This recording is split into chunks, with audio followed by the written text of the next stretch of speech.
Olá, bom dia a todos. Que dia, terça-feira, dia 23, e vamos começar aqui o nosso segundo Tech Talks do SEAD. Ah, hoje a gente escolheu como tema de conversa, né, o início aí do julgamento do Supremo na DIN 2446, né, que trata do parágrafo único do artigo 116. A gente vem, né, nessas últimas semanas, falando muito de planejamento tributário, por um acaso. Eu fiz um evento do IBMEC sobre planejamento tributário pós Lei 13.988 e fim do voto de qualidade. A gente fez no SEAD um curso de planejamento tributário, um workshop de planejamento tributário que está disponível aí na plataforma. O nosso primeiro Tax Talks foi sobre o planejamento tributário e propósito negocial, também está disponível, na plataforma. E acabou que, procurando um tema para esse segundo encontro, a gente foi surpreendido aí com a manifestação, o início do julgamento dessa ADIM, e resolvemos, né, tá gerando muita controvérsia, com todo o carinho da crítica. O voto é muito ruim, e está gerando diversas controvérsias, né, nesse ambiente tributário polarizado que a gente vive, né, replicando a experiência da vida como um todo. Naturalmente, especialistas, estudiosos com posições antagônicas acabaram ambos declarando vitória com o voto que foi proferido pela ministra Carmen Lúcia, que acaba lembrando um pouco aquele voto da ministra Rosa Weber, que ficou famoso, né, na questão da prisão em segunda instância, que a gente, durante a manifestação em plenário, parecia que ia prender, parecia que ia soltar. Então é mais ou menos isso, né? Parece que pode o planejamento, parece que tem limite o planejamento. Realmente o texto do voto ele é confuso. Então é por isso a decisão nossa de tentar, né, explorar um pouco e falar, debater, né, o que está na manifestação da ministra Carmen Lúcia. Vamos lá, eu acho que hoje tende a ser um bate-papo até mais rápido. Naturalmente, o chat está disponível, então quem quiser deixar algum comentário, fazer alguma pergunta, né, quando eu olhar para o outro lado aqui, que eu estou dando uma olhada na tela com o chat. Vamos lá. Eu acho que quando a gente vai tentar entender esse voto, né, essa decisão, esse início de julgamento pelo Supremo, da questão do parágrafo único do artigo 116, a gente tem que, né, colocar as coisas em contexto, né? Eu acho que, de uma maneira geral, é extremamente relevante, que a gente coloque, né, os fatos no seu contexto histórico. De uma certa maneira, prejudicial, né, quando a gente tenta reinterpretar os fatos históricos à luz. É só a gente ver, eu não sei quem assistiu, eu sou da geração Friends, né, de quem assistia ali os episódios, conforme as temporadas se desenrolavam, né, e hoje tem toda essa polêmica, né, sobre a série e o quanto a série pecou, né, no discurso, de um certo discurso de ódio, né, um certo discurso preconceituoso contra minorias, o que é naturalmente evidente, né? Se a gente vier para trouxer esse debate para a nossa realidade nacional, né, fala muito dos Trapalhões também, aí uma imagem da infância, o que naturalmente, e eu entendo isso de uma maneira muito firme, é que o fato de que seria inaceitável, e eu acho absolutamente inaceitável, não é mimimi, não é inaceitável, que aquele tipo de discurso se manifeste hoje. Uma coisa completamente diferente é você voltar na década de 80, né, e questionar e requalificar aquilo que estava acontecendo naquele período.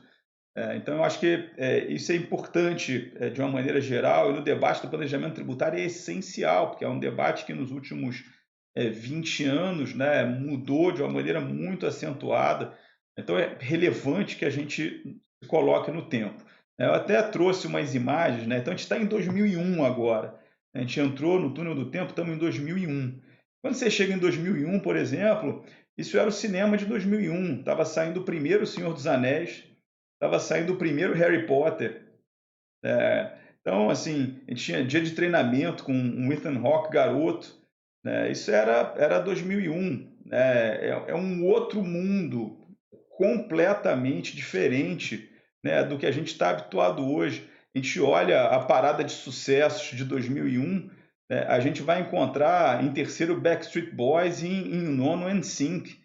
Se você perguntar para uma, né, pessoa aí na faixa dos 20 e poucos anos hoje o que era Backstreet Boys, talvez não conheça. NSYNC talvez tenha uma memória distante, que era a banda do Justin Timberlake, ou seja, era uma situação, um ambiente totalmente diferente. Esses são os nossos celulares, celulares mais vendidos de 2001, né?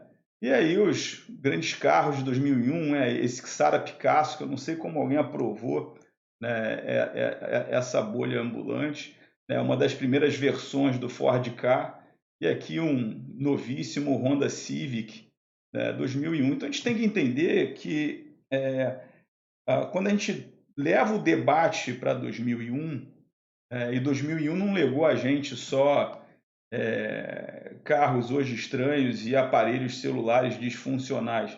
O ano de 2001, no ambiente tributário, legou a gente duas leis complementares extremamente relevantes, né, que foi a Lei Complementar 104, que trouxe o parágrafo único do artigo 16 e trouxe também, né, mudanças importantes no artigo 43 do CTN, né, com a abertura para que seria, né, a tributação automática de lucros controladas no exterior, através ali do parágrafo 2º, que foi incluído no artigo 43.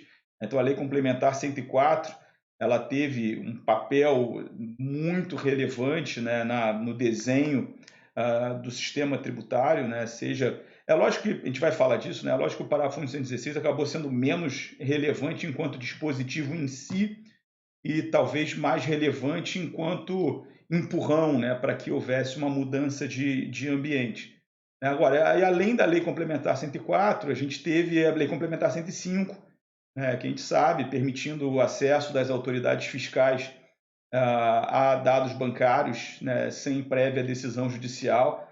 Se a gente for olhar, todo esse movimento de 2001 gerou uma polêmica considerável. O parágrafo único do artigo 116 foi considerado inconstitucional por uma parte considerável da doutrina. O parágrafo 2º do artigo 43 foi considerado inconstitucional também por uma doutrina majoritária. E a Lei Complementar 105 também foi considerada inconstitucional. Então, se a gente pegar as três maiores, mais relevantes modificações que vieram com as duas leis complementares, geraram uma controvérsia constitucional relevante.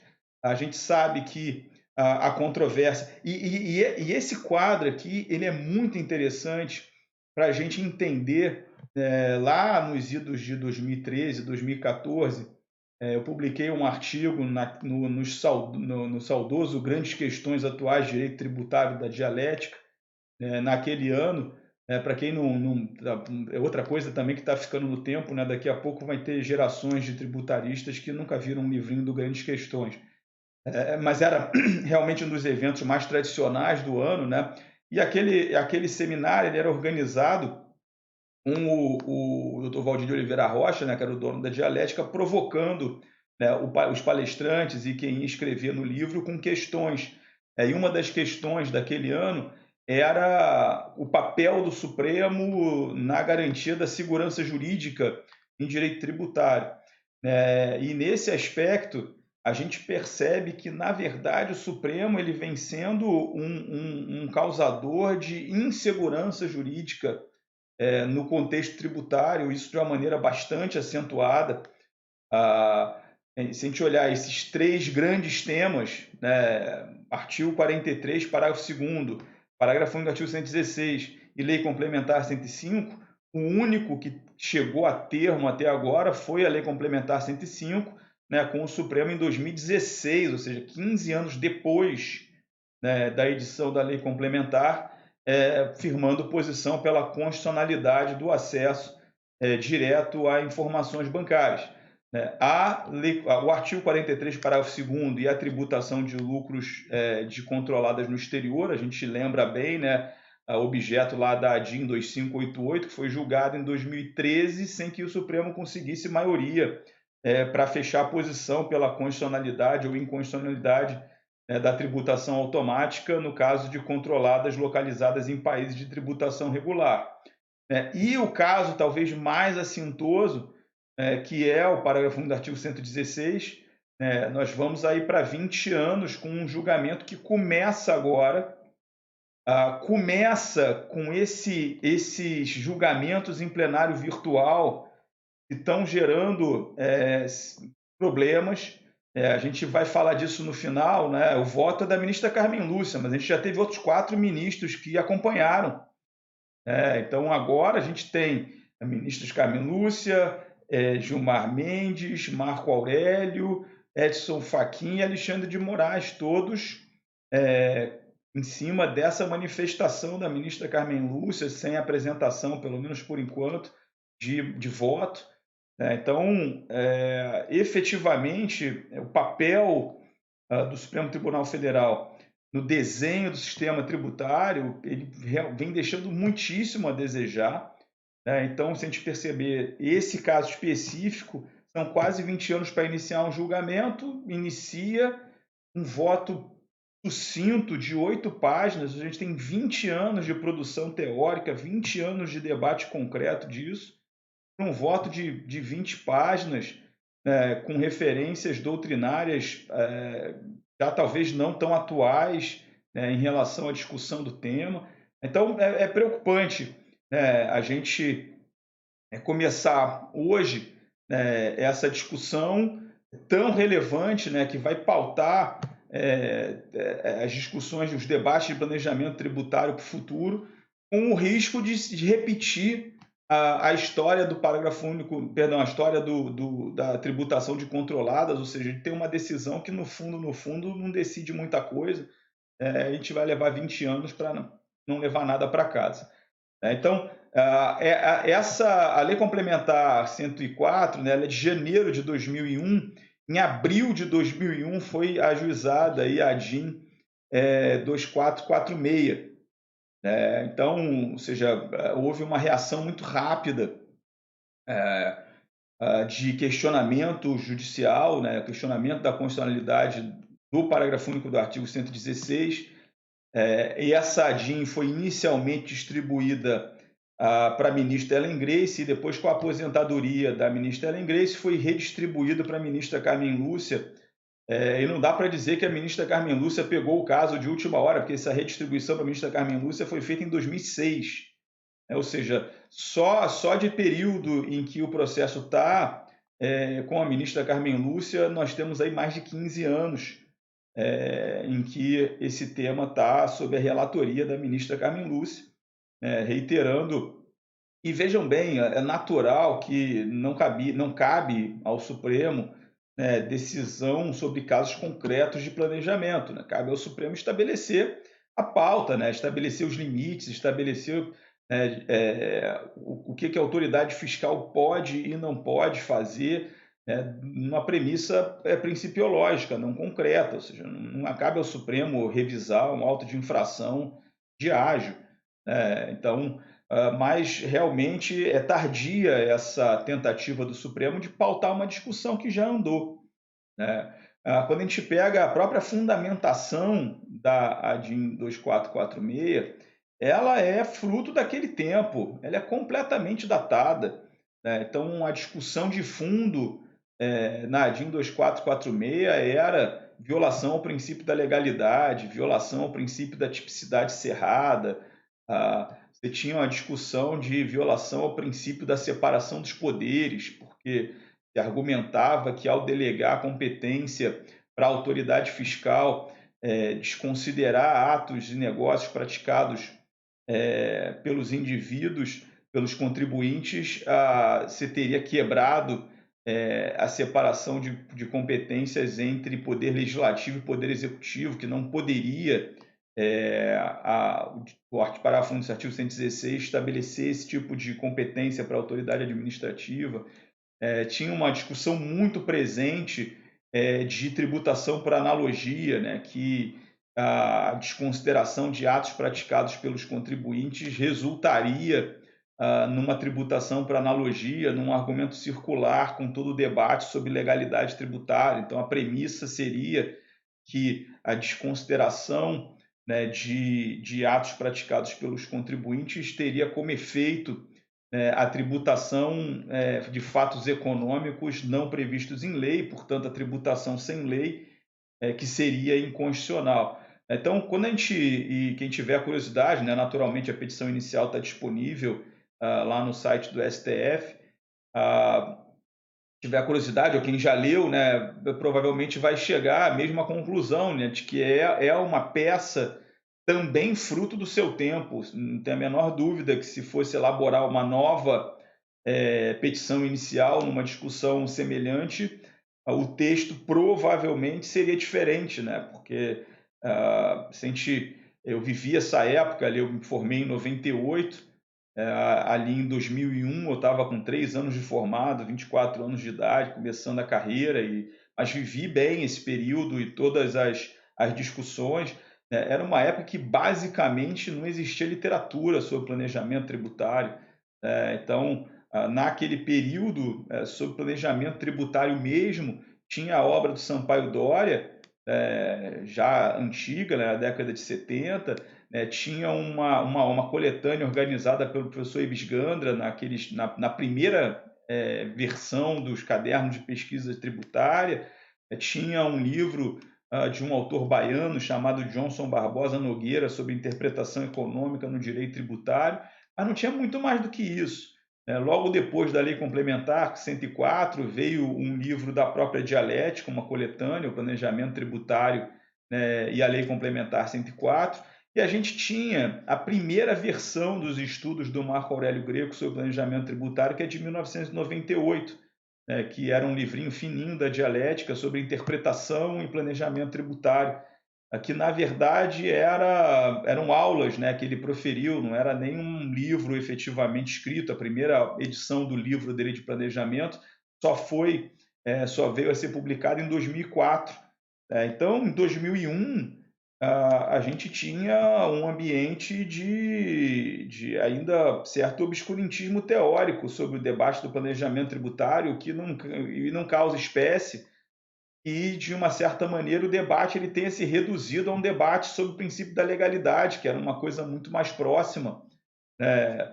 Mas principalmente para quem não viveu esse período, né, hoje a gente olha aqui agora, minha estante, só a seção de planejamento tributário tem umas 4, 5 prateleiras, tamanha produção, né, que a gente teve nesse período, com debates concretos, né. A gente vem tendo, nos últimos anos, diversos livros dedicados a estudo de casos, que ajuda também a compreender melhor a aplicação concreta dos limites do planejamento tributário. Então, mas a gente tem que ter essa capacidade, né, de se recolocar em 2001, né, como se estivesse vendo o primeiro Harry Potter. Eu sou um fã, assisti todos no cinema.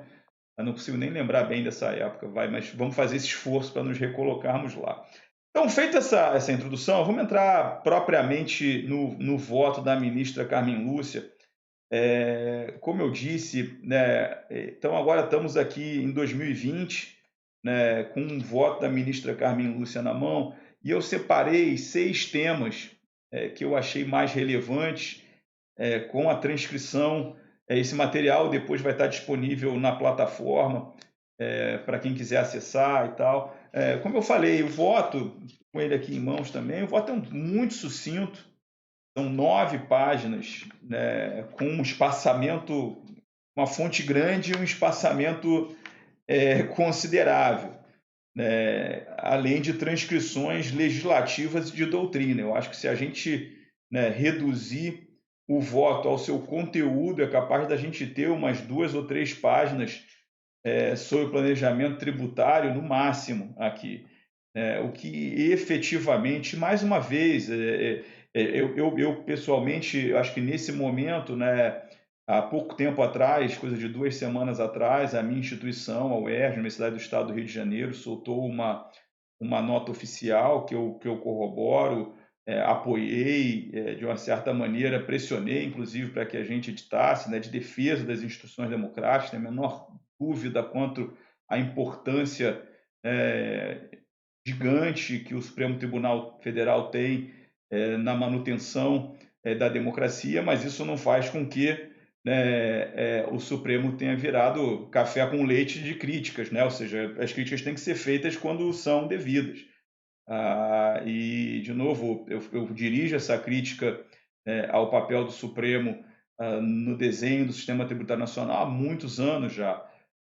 E esse voto, eu acho que ele acaba sendo um grande exemplo de um desserviço que está sendo feito nesse debate tributário. Você imaginar que talvez esse voto, se tivesse sido uma reação rápida do Supremo lá em 2001, seria aceitável. Esse voto até, se tivesse sido uma reação rápida da ministra Carmen Lúcia em 2006, 2007, não geraria tanta estranheza. Esse voto em 2020, ele realmente gera um impacto do tipo, veja, assim, esperamos tanto para ter essa posição, mas vamos lá. Eu acho que tem alguns pontos que a gente tem que destacar, inclusive porque o voto ele começa e termina de maneira aparentemente contraditória.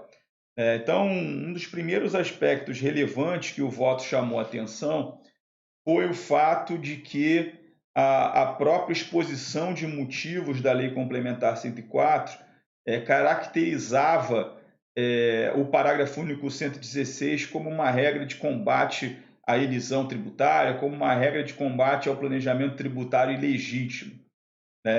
Novamente, para quem não viveu o período de largada desse debate, logo que foi publicada a Lei Complementar 104, uma parcela expressiva e importante da doutrina, até naquela época ainda mais importante, porque uma das aspectos que a gente teve nos últimos anos também foi uma espécie de renovação da doutrina tributária, uma ampliação dos atores que participam do discurso tributário, mas naquela época, em 2001, a gente tinha um grupo muito pequeno de autores, de professores participando desse debate.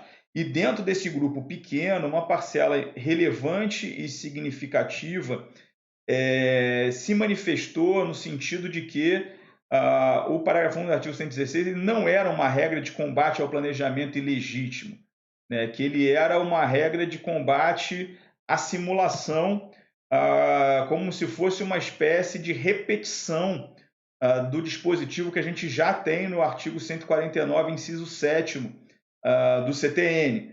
Então, uma das primeiras reações, de novo, de um grupo importante da literatura tributária, àquela época ainda mais importante, talvez hoje em 2020, diluído, mas em 2001, porta-vozes extremamente significativos, manifestaram a posição de cara, isso aí é absurdo, isso não diz nada além do que já estava dito. Alguns autores chegaram a esticar um pouco mais essa corda, para usar a expressão que está na moda no discurso político, para dizer que o parágrafo 1 do artigo 116 ele tinha vindo, na verdade, criar uma proteção adicional em relação à própria simulação. No sentido de que, olha, é verdade, simulação sempre foi desconsiderável. Porém, agora, você só vai poder desconsiderar a simulação se você seguir o procedimento que vai ser estabelecido em lei. Então, tiveram alguns autores, realmente eu acho que isso é ir além, entrar no Twilight Zone, no mundo meta-realidade, mas houve quem, naquela época, defendesse que, de fato, e até dizendo, olha, bem-vindo o parágrafo do artigo 116, que aumenta a proteção do contribuinte no controle da simulação. Então, agora, o que se dizia naquela época, e autores como o nosso hoje saudoso professor Ricardo Torres, foi um que pontuou muito isso, foi quando você olha os trabalhos preparatórios do parágrafo do artigo 116, está muito evidente que não era uma regra sobre evasão fiscal, não era uma regra sobre simulação, era algo diferente. Definitivamente, a inserção do parágrafo único do artigo 116 no CTN vinha no contexto do desenvolvimento de mecanismos legislativos de controle da chamada elusão fiscal, do planejamento tributário lícito, porém ilegítimo, desconsiderável. E a ministra Carmen Lúcia começa fazendo esse comentário, de que a exposição de motivos deixa claro do que se tratava, e até ela chama a atenção de que, em função disso, muitos doutrinadores acabaram chamando esse dispositivo de regra geral, de norma geral anti-elisão, que depois ela acaba não concordando muito com a expressão, ela não compra a expressão, mas ela, de uma certa maneira, essa referência à exposição de motivos logo no início do voto parece que vai colocar o debate sobre o parágrafo 1 do artigo 116 no que ele sempre foi. De novo, você pode considerar ele constitucional ou inconstitucional. Agora, dizer que esse dispositivo é um reforço no controle do que já existia parece efetivamente uma distorção do que veio, do que se pretendeu fazer ali com o parágrafo 1 do artigo 116. Legal. Logo na sequência, a ministra Carmen Lúcia toca num ponto, e esse aqui talvez seja um dos efeitos mais concretos que esse voto pode produzir, porque desde 2001 também a gente tem uma discussão sobre o efeito do parágrafo 1 do artigo 116, considerando que o próprio texto estabelece que a desconsideração vai observar os procedimentos a serem previstos em lei, a serem estabelecidos em lei. Parece intuitivo, óbvio, eu acho que basta a alfabetização para você ler esse dispositivo e compreender que se são os procedimentos a serem estabelecidos, ou seja, se o tempo verbal é futuro, eles serão estabelecidos, eles não existem. E se eles não existem, naturalmente aquilo ali só vai poder ser aplicado a partir do momento que existam, a partir do momento que sejam editados. Independentemente da, a meu ver, absoluta clareza do parágrafo 1 do artigo 116, surgiu uma teoria sustentando que, na verdade, aquela referência era uma referência a qualquer processo administrativo e que, portanto, existindo processo administrativo, existindo legislação sobre processo administrativo, no caso federal, existindo, como existia o decreto 70235 de 72, que traz lá, regulamenta o processo administrativo fiscal federal, aquilo seria suficiente para aplicação, ou seja, eu transformo a exigência de um procedimento que será estabelecido no procedimento que já existia desde 72. Eu acho esse argumento um absurdo completo, mas ele foi defendido novamente pelo meu queridíssimo e saudoso professor Ricardo Torres, um dos professores que mais influenciaram minha carreira acadêmica, mas a gente só pode acreditar essa posição do professor Ricardo a provavelmente uma leitura apressada, porque uma coisa que a gente tem que entender, eu estou para lançar um livro que eu reputo fantástico sobre a obra do professor Ricardo Torres, que é decorrência de uma matéria que eu ofereci na UERJ em 2018, são mais de 40 artigos sobre a obra do professor Ricardo Torres. Então, acho que vai ser muito importante para a gente entender diversas passagens da produção acadêmica do professor Ricardo, Mas uma coisa que a gente tem que entender os estudos do professor Ricardo sobre planejamento tributário, eles foram feitos lá no início dos anos 2000. Por mais que, por exemplo, o professor Ricardo tenha um livro de planejamento tributário, cuja primeira edição é de 2012, esse livro ele não trouxe nenhuma novidade em relação ao que ele já tinha produzido no início dos anos 2000. Então, e como o professor Ricardo ele saiu de cena na primeira, saiu do debate acadêmico, saiu dos congressos, né? Ele acabou que, assim, no fundo, a participação do Ricardo Lobo nessa construção, ela tem que ser contextualizada também. É lógico, a gente não vai ignorar a posição do professor Ricardo, mas a gente tem que colocar ela em contexto. Então, e o Ricardo Lobo foi o primeiro que defendeu essa linha de que já era, e depois ele conseguiu alguns adeptos na nossa casa mesmo, na UERJ, né, os professores Ricardo Lodge, o professor Marcos Abram, acabaram defendendo essa mesma posição. Porém, como eu disse antes, assim, me parece uma distorção absoluta do que está escrito no parágrafo artigo 116. A Câmara Superior de Recursos Fiscais encampou essa posição em 2018, 2017, 2018, em algumas decisões, de novo, a meu ver, equivocadas. A própria discussão ter, de alguma maneira, voltado para o parágrafo artigo 116 era desnecessário nos dois casos que estavam ali. E agora vem a ministra Carmen Lúcia e coloca a questão, fala, olha, a plena eficácia depende de lei ordinária para estabelecer procedimentos a serem seguidos, que de novo, parece razoavelmente óbvio que o parágrafo 1 do artigo 116 pende de regulamentação. Então, nesse aspecto, eu acho que pode efetivamente o voto ter... Assim, é o que a doutrina absolutamente majoritária sempre defendeu. A gente tem essas poucas vozes dissonantes defendendo, sustentando que o artigo seria auto-aplicável e muito calcados na posição original do professor Ricardo Lobo Torres, que, de novo, a meu ver, tem que ser contextualizado. A gente tem uma questão aqui da Mello de qual a posição sobre os estados poderem instituir os procedimentos para combater o planejamento no âmbito de seus procedimentos. Eu não vejo problema algum, até como uma referência procedimentos que vão ser estabelecidos em lei ordinária. A minha impressão é de que isso é uma lei ordinária do ente federativo. Inclusive, em 2018, gerou aqui no Rio bastante debate.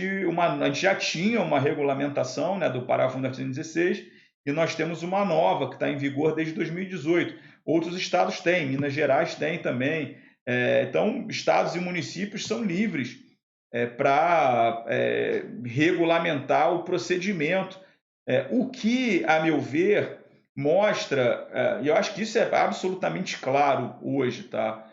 O parágrafo 1 do artigo 116 ele é uma regra péssima, um texto, é um dispositivo péssimo. A redação dele é horrorosa, ele trouxe essa expressão dissimulação, que o professor Ricardo Lobo dizia que foi uma influência da legislação francesa, sem nunca ter se dado muito ao trabalho de demonstrar como que essa influência aconteceu. Mas a utilização da palavra dissimulação é horrível. E esse modelo de delegar para a lei ordinária o procedimento e tal é ruim também. Então, o ideal seria que a gente jogasse no lixo o parágrafo 1 do artigo 116 e que se fosse feito, porque desde 2001, todo mundo já leu, já acompanha, a gente teve em 2002 a MP 66, depois em 2007 a gente teve alguns projetos de lei, um inclusive do Flávio Dino, hoje governador do Maranhão, à época deputado federal. Então, em 2007 a gente teve alguns projetos de regulamentação. Mais recentemente, em 2015, a gente teve a MP 685, que tratava da declaração mandatória de planejamento tributário, que tangenciava, não era uma regulamentação do parágrafo do artigo 116, mas tangenciava. Mas a gente está sempre discutindo uma lei ordinária que vai se basear no parágrafo único. Mas o que a gente tem que fazer mesmo é jogar aquele negócio no chão. É muito ruim.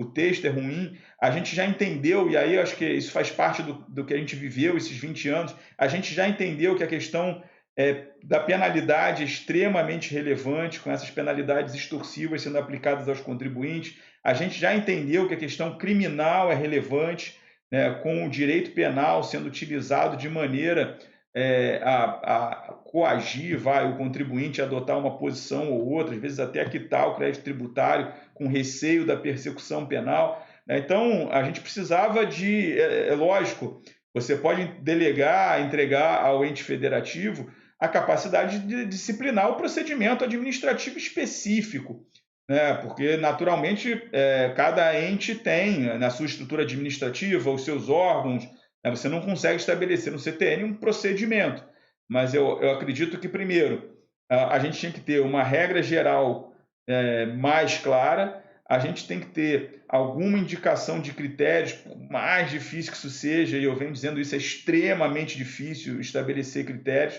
mas alguma coisa a gente poderia tentar fazer, e a gente teria que ter padrões mínimos de proteção do contribuinte no contexto da desconsideração. Por isso que a gente está muito atrasado, né? A gente está discutindo se aquele dispositivo que, a bem da verdade, raramente foi aplicado. Então, essa é uma outra questão que a gente vai concluir no final, né? Ou seja, qual é a relevância efetiva desse julgamento se nada que é feito é baseado nele? Então, a gente tem esses pontos fora da curva, como as decisões lá do caso MMX e do caso Calabim, esses casos foram julgados pela Câmara Superior em 2018, mas isso é absolutamente fora da curva. E, como eu disse, aqueles casos específicos não precisavam desse debate, eles podiam ser discutidos exclusivamente no reino dos fatos, né, como eu venho insistindo. Então, esse é um segundo ponto. Na sequência, ela vai entrar no debate que é talvez o coração da DIN 2446, que é a suposta violação dos princípios da legalidade da tipicidade cerrada. Então, basicamente, o que se argumentava lá atrás é que, ao permitir a desconsideração de atos praticados pelo contribuinte, você estaria violando o princípio da legalidade, porque você estaria tributando sem base legal. Esse, eu insisto, né, quem tiver interesse em um pouco mais de bate-papo sobre isso, eu recomendo o primeiro CA de Tax Talks, que está disponível gratuitamente aí na plataforma, porque, vejam, esse é um erro estrutural do debate sobre planejamento tributário. A discussão sobre planejamento tributário ela não é uma discussão de hipótese de incidência. Se a gente pegar, mesmo sem um estudo empírico, qual é o tributo, que se a gente parar para pensar aqui, a gente conhece mais planejamentos tributários, é o imposto de renda. Quais discussões de planejamento de imposto de renda são sobre o fato gerador do imposto, que é você ter disponibilidade jurídica econômica de renda ou proveniência de qualquer natureza? Nenhuma discussão é sobre o fato gerador do imposto de renda, nenhuma discussão é sobre legalidade, a discussão é sobre fato. Então, a discussão vem cá, esse conjunto de atos aqui praticados, ele revela disponibilidade jurídica econômica de renda ou provento de qualquer natureza ou não revela? Então, a discussão do planejamento tributário, eu sigo insistindo nisso, é uma discussão de qualificação fática, não é uma discussão de interpretação da hipótese de incidência. Então, todo o debate sobre violação da legalidade e da tipicidade, ele já é um erro de largada. Então, se eu pego lá um caso e separa, eu sempre revolto no exemplo do caso e separa, porque ele é, sem dúvida, o mais emblemático. Eu pego lá um caso e separa, uma série de operações societárias estruturadas, feitas basicamente para eu transformar um ganho de capital num resultado não tributável de equivalência patrimonial ou de ganho de variação percentual. Ora, eu não estou discutindo aqui nenhum aspecto relevante da hipótese de incidência do imposto de renda.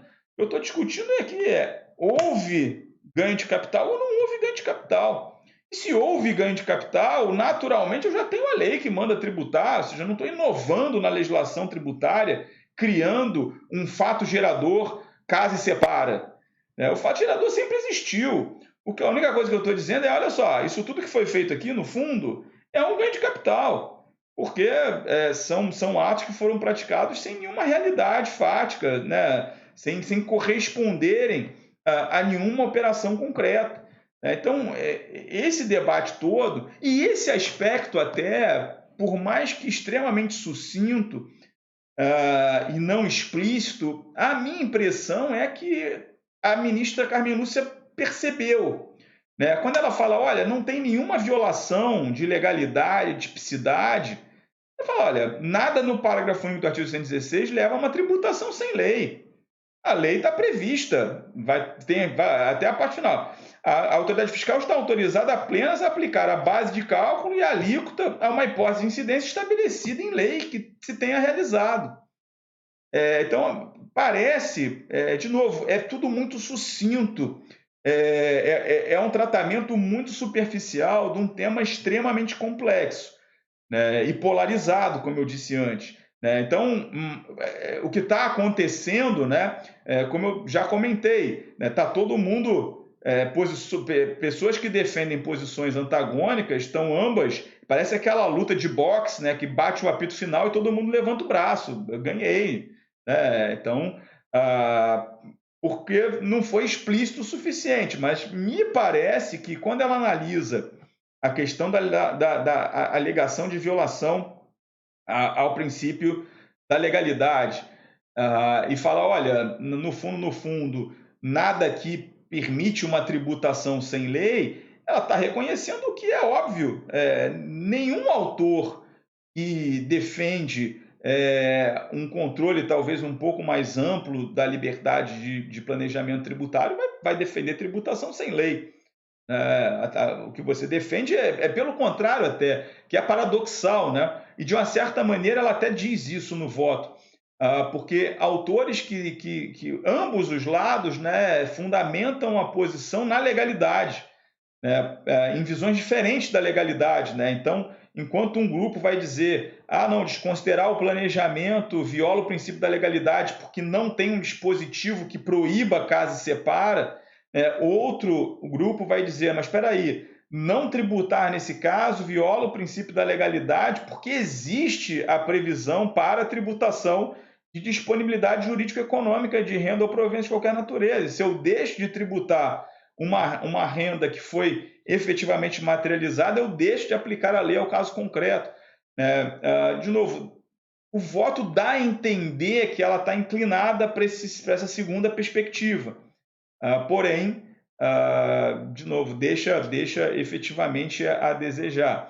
Um trecho que acaba gerando, talvez na contagem de pontos, né, é um dos trechos que especialistas e autores que sustentam uma maior amplitude do direito ao planejamento tributário usam para sustentar que foi um voto vitorioso, né? Essa passagem que ela reconhece o direito ao planejamento tributário, né? Você tem lá, tem-se, pois, que a norma impugnada visa conferir máxima efetividade apenas ao princípio da legalidade tributária, que era o que a gente estava discutindo antes, né? Ou seja, ela parece inclinar para a segunda visão, de que, da perspectiva de legalidade tributária, o que o parágrafo único do 116 faria seria proteger a legalidade, não afastar, não violar a legalidade. E aí ela vai adiante, mas também é o princípio da lealdade tributária, que ela lança, mas não explicita. Então, fala assim, não se comprova também, como pretende a autora, retirar incentivo ou estabelecer proibição ao planejamento tributário. A norma não proíbe o contribuinte de buscar, pelas vias legítimas e comportamentos coerentes com a ordem jurídica, economia fiscal. Aqui, vejam, mais uma vez, se desculpem eu ser repetitivo, é extremamente sucinto. Tudo leva a crer que ela está dizendo, olha, é óbvio que há um direito a planejamento tributário, porém, ele tem que ser realizado com comportamentos coerentes com a ordem jurídica. Agora, o que é um comportamento coerente com a ordem jurídica? Então, coerente com a ordem jurídica, economia fiscal, realizando suas atividades de forma menos onerosa, assim deixando de pagar tributos quando não configurado o fato gerador cuja a ocorrência tenha sido licitamente evitada. Esse trecho, ele vai para todo lado, você faz o que quiser com esse trecho. Eu até separei aqui, que é interessante se você pega, por exemplo, quais são os dois principais autores na discussão do planejamento tributário, da perspectiva dos limites, são o Marco Aurélio Greco e o Ricardo Lobo Torres. Se a gente pegar, os dois vão ter passagens nos seus livros muito próximas da passagem da ministra Carmen Lúcia. Então, a gente pega o Marco, ele vai dizer claramente, na dúvida, que existe liberdade para pagar menos tributo. Mas ele vai começar a botar condições, eu tenho que pagar o menor tributo legitimamente possível, validamente possível, ou seja, a minha liberdade de pagar o menor tributo possível ela não é absoluta, mas o marco, ou seja, se a gente pega esse trecho do marco e coloca no voto, ele encaixa. O professor Ricardo Lobo Torres, então, ele é mais assertivo ainda. Eles lá, o contribuinte tem plena liberdade para conduzir seus negócios de modo que lhe prover. Combate à elisão não pode significar restrições ao planejamento tributário. O campo da liberdade de iniciativa é ponto de partida para a vida econômica e não pode sofrer interferência por parte do Estado. O contribuinte é livre para optar pela estruturação de seus negócios e pela formação de suas empresas de modo que permita a economia de imposto. Ou seja, esse é um outro ponto, porque a gente tem aquelas, já que a gente está falando de filmes velhos, tem as lendas da paixão tributárias. Para quem nunca viu, recomendo, que está aí na quarentena, preso em casa, vai ver um Brad Pitt garoto. Então, existe uma lenda que existem autores que defendem o direito à economia tributária e autores que são contra. Todos os autores que eu conheço, vou botar o que eu conheço, porque naturalmente eu não conheço todos que existem, mas todos os autores que eu conheço vão reconhecer explicitamente o direito de economia tributária. O direito de economia tributária não está em jogo aqui. Que o contribuinte pode organizar a sua atividade de maneira a pagar menos tributo, eu acho que é inquestionável, e nesse aspecto está reconhecido no próprio voto. Porém, a questão é qual o limite do que eu posso fazer para legitimamente economizar tributo, que eu acho que há limites hoje, não há a menor dúvida. Ninguém duvida que eu acho que assim, são pouquíssimos, eu tenho insistido isso demais. Para quem quiser mais debate sobre isso, também recomendo o primeiro Tax Talks, que a gente falou mais sobre essa questão. São posições isoladas que vão defender uma liberdade absoluta, faça o que quiseres e pague menos tributo porque o Estado é mau. Isso é uma posição que a gente vai encontrar voz quase isolada no professor Ives Gandra da Silva Martins. De resto, a discussão está em qual é o limite, mas que há limites me parece duvidoso. Então, é só a questão, porque eu vi algumas manifestações, alguns artigos em portais eletrônicos que a ministra reconheceu o direito de economia fiscal, mas o fato é que ninguém nunca negou. São umas questões, isso eu chamo a atenção de vocês, essa ADIM e esse voto, eles são testemunhos da mitologia do planejamento tributário. Existe uma mitologia que quem defende algum limite defende tributação sem lei. Lorota, isso é um sem sentido. E as pessoas falam esse negócio sem ruborizar, isso é uma sociopatia tributária, ninguém defende tributação sem lei. A segunda, a gente pode chamar de mito, mas é lorota, é mentira, porque às vezes é a mentira existe a mentira de má fé, o sujeito sabe que o interlocutor não defende isso, mas ainda assim fala porque percebe que em termos retóricos vai encontrar ressonância no auditório. E existe a manifestação por ignorância, que é extremamente comum. As pessoas leem pouco, estudam pouco, e aí acabam dizendo coisas que não são verdade. Então, o Sérgio André, o Marco Aurélio defende que não há direito à economia tributária. É loucura, nunca defendi isso na vida, pelo contrário. Inclusive, se isso fosse verdade, eu não tinha emprego nos últimos 20 anos, que boa parte do que eu faço é isso, é trabalhar no contexto do planejamento tributário e tudo mais. Então, são mitos criados, de novo, intencional ou não intencionalmente, de má fé ou por ignorância, mas a gente tem que ter muito cuidado com essa mitologia. No livro que eu escrevi de planejamento tributário no passado, eu tenho, no último capítulo, que é o capítulo 9, exatamente uma passagem sobre isso, mas em mitos, né, naquele caso focado no debate da obra do professor Marco Aurélio Greco. Né? Para quem eu sempre falo isso, né, o livro está disponível no meu site do escritório, né, sarrocha.com.br, lá na parte de publicações. Não só esse, como outros livros meus tem o PDF disponível lá para quem quiser acessar. Então, acho que esse é um outro ponto interessante que a gente tem que ponderar. Depois surgiu a discussão da separação de poderes, como eu disse antes. Mais uma vez, sempre de forma extremamente sucinta, foi afastada a alegação de violação à separação de poderes e, ao mesmo tempo, afastado a alegação de tributação por analogia. Então, vai lá e diz, olha, o artigo 108 não foi alterado pela Lei Complementar 104, não estando autorizado o agente fiscal a valer-se de analogia para definir o fato gerador e tornando-se legislador aplicar tributos sem previsão legal. Essa é uma discussão meio circular, que volta à discussão que já tinha surgido antes em relação ao princípio da legalidade. Então, aqui também se afasta. De uma certa maneira, eu acho que até aqui, o voto, a principal crítica ao voto era tratar de questões complexas de forma ultra simplificada. Então, debate muito sucinto de temas que se sofisticaram muito ao longo dos últimos quase 20 anos. Mas eu acho que a crise do voto ela se manifesta no item 6, que é uma confusão que a parte final do voto fez entre elisão e evasão fiscal.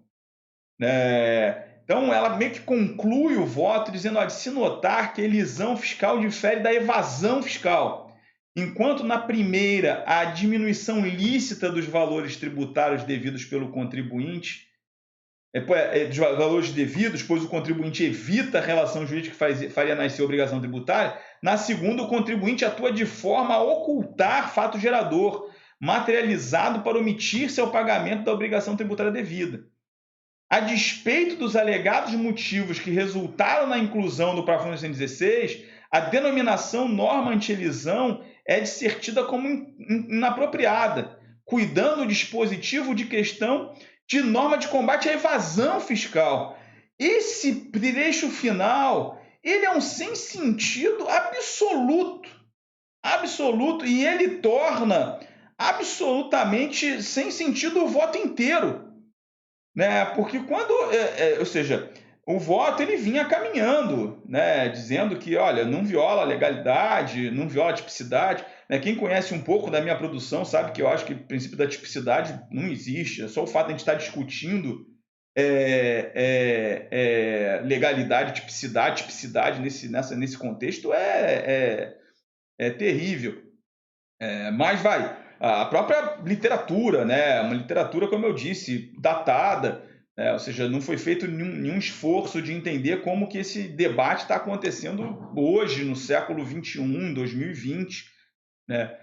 Mas esse trecho, principalmente o último parágrafo, e aí isso volta lá para a introdução dela, porque ela introduz o voto falando da exposição de motivos, explicando o que se pretendia com a inclusão do parágrafo 116 no CTN, e aí arremata o voto dizendo que se trata de uma norma de combate à evasão fiscal.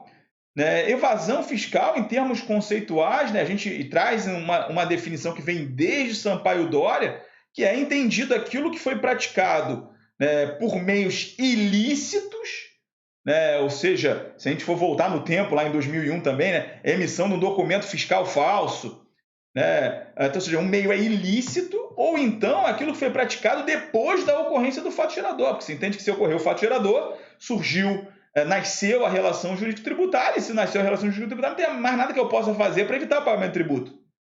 Então, vejam, se tem uma coisa que o parágrafo 116 não trata, é de evasão fiscal. Então, se tem algo que não trata, é evasão fiscal, até porque a própria simulação, né, se a gente entendesse lá com base naqueles argumentos lá de trás, de que seria um dispositivo de simulação, anti-simulação, até a simulação não é evasão fiscal. Né? Então, acho que tem uma questão aí que a gente tem que requer um aperfeiçoamento. Me parece que esses dois parágrafos, que são os parágrafos finais do voto, depois desses dois parágrafos é uma frase de uma linha e meia que diz: pelo exposto, voto pela improcedência do pedido apresentado na presente ação. Esses dois parágrafos transformam esse voto inteiro em algo incompreensível. Eu não tenho o que fazer com esse voto. Eu não sei o que foi decidido. Aliás, eu sei. Foi decidido que o parágrafo único do artigo 116 é constitucional.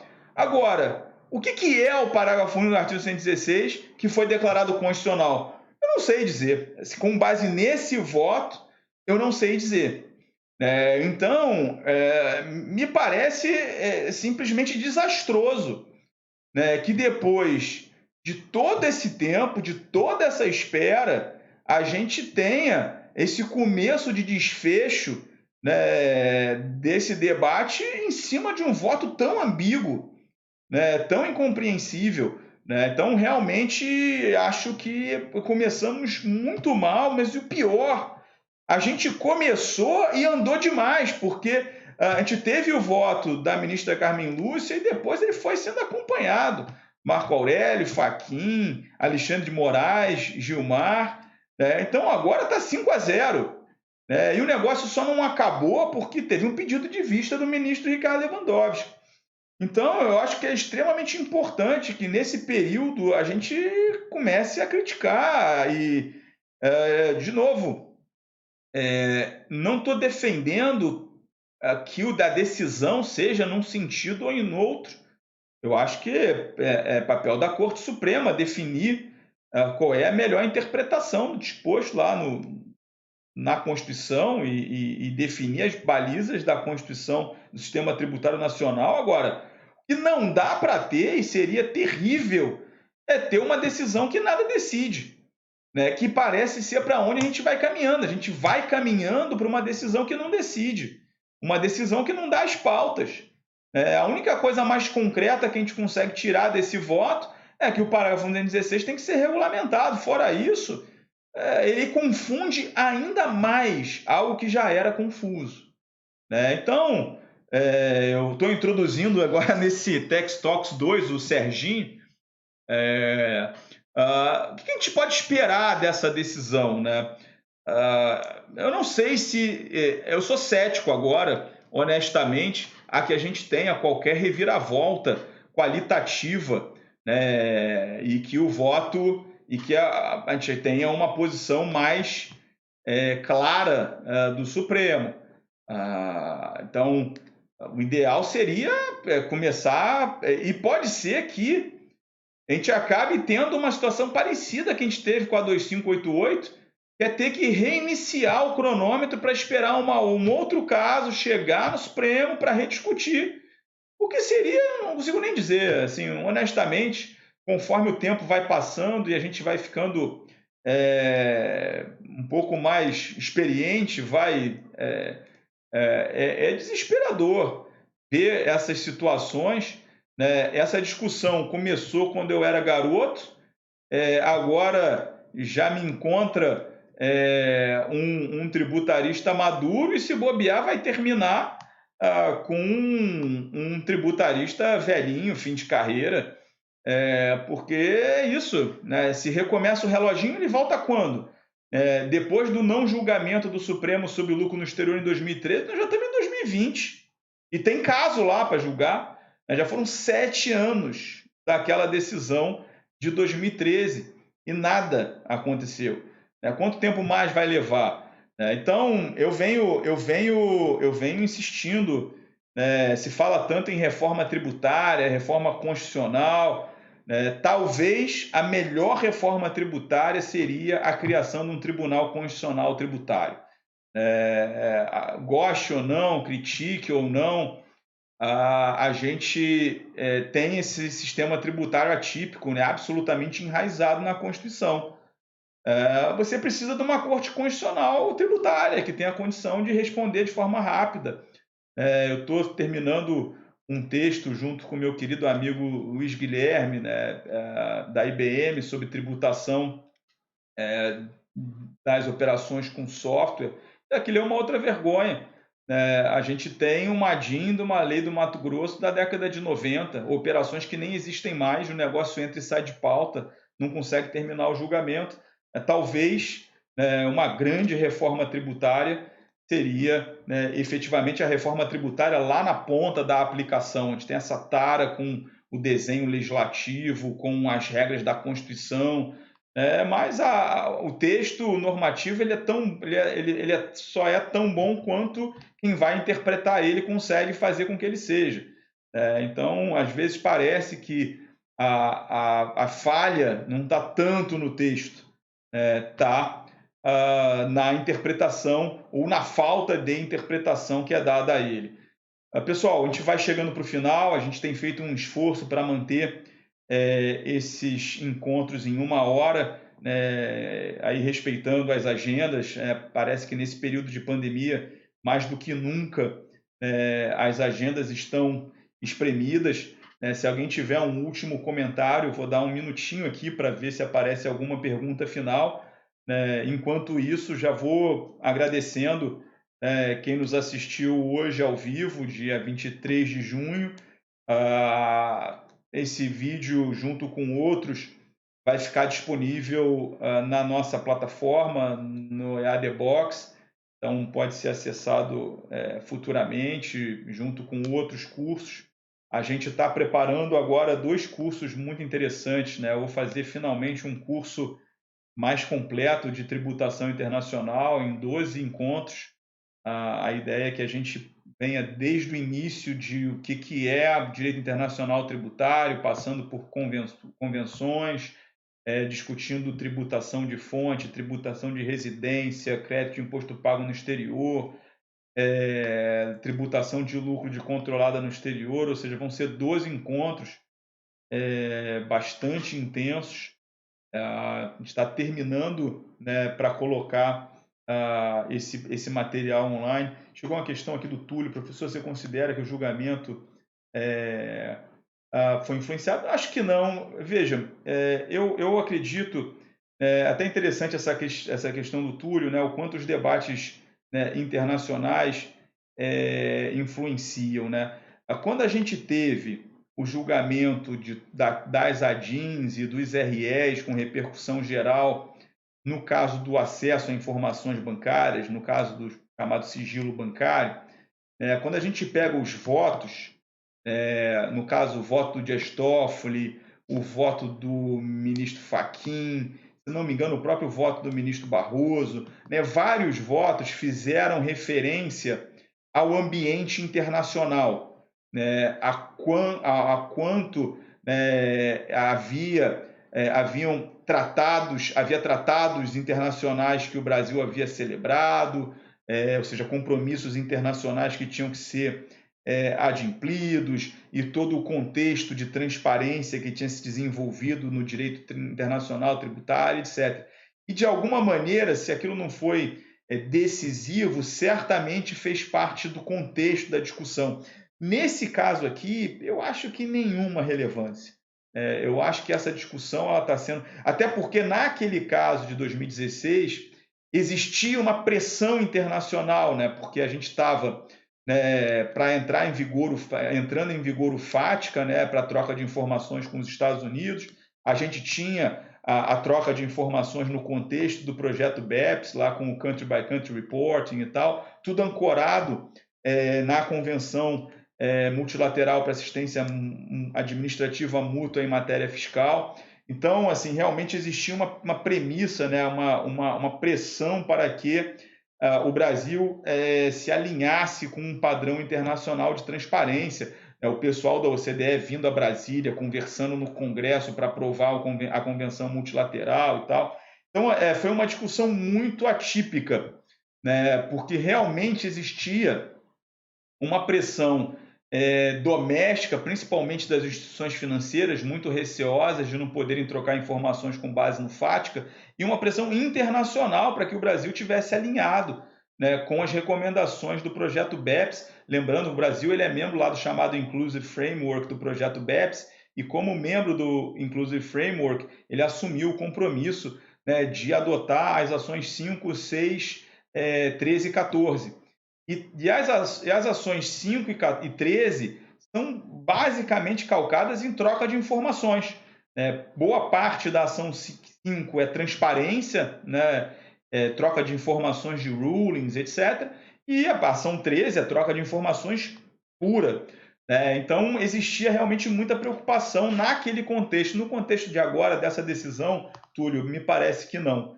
Tem uma discussão do Vitor, professor, qual a sua expectativa da evolução das decisões do CARF em sede de planejamento tributário a partir de uma eventual decisão assertiva do STF nesse julgamento? Olha, se continuar desse jeito que está aí agora, eu acho que a tendência é não mudar nada no CARF. Porque como não foi assertivo, o que a gente vai ter de mais conclusivo? Que o parágrafo único do 116 é constitucional.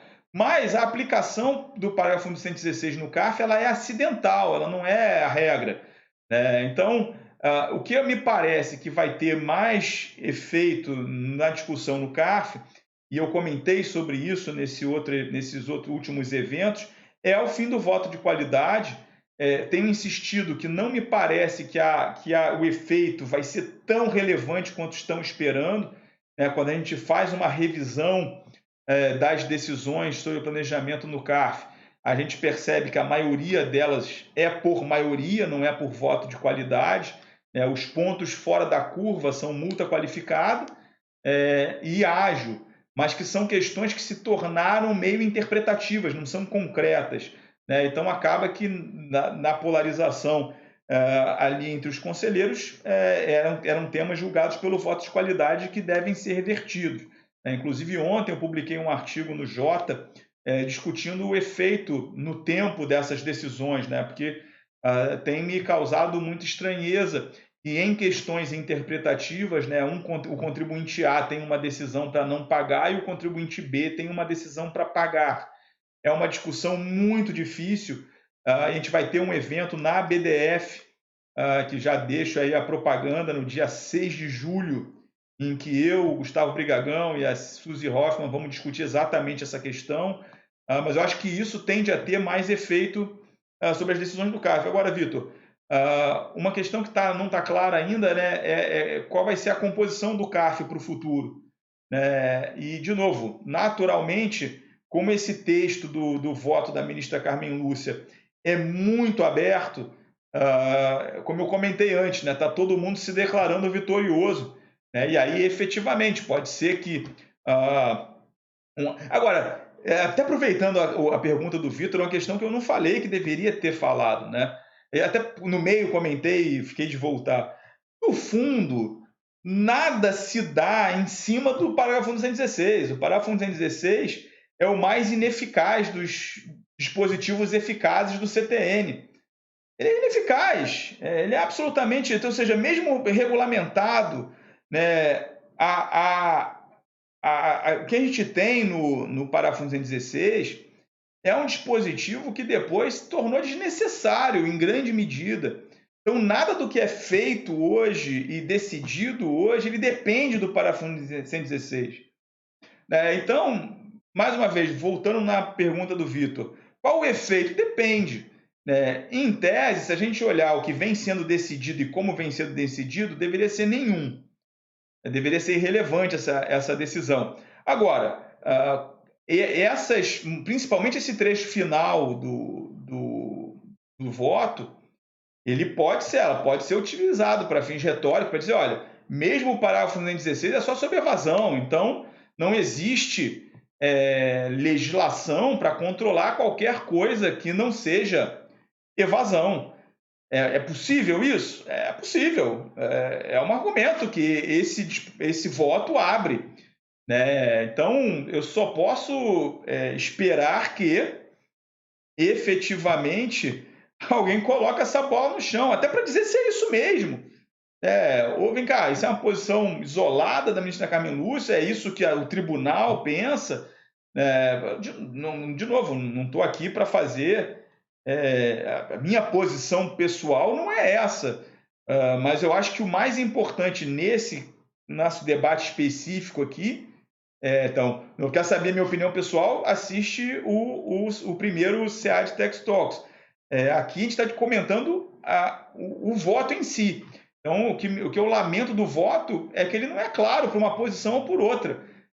Se o voto fosse claro nesse sentido, pelo menos a gente teria uma certa pacificação, e aí sim, Vitor, a gente teria um efeito grande, me parece, nas decisões do CARF. Então, pessoal, mais uma vez, agradeço muitíssimo a atenção de vocês. A quem vai nos assistir depois, obrigado também aí pela sua atenção, assistindo com pipoca, com vinho. Então, pessoal, até a próxima. Em breve aí teremos o terceiro. Né? E bom dia, boa semana para todo mundo. Né? Tchau, tchau.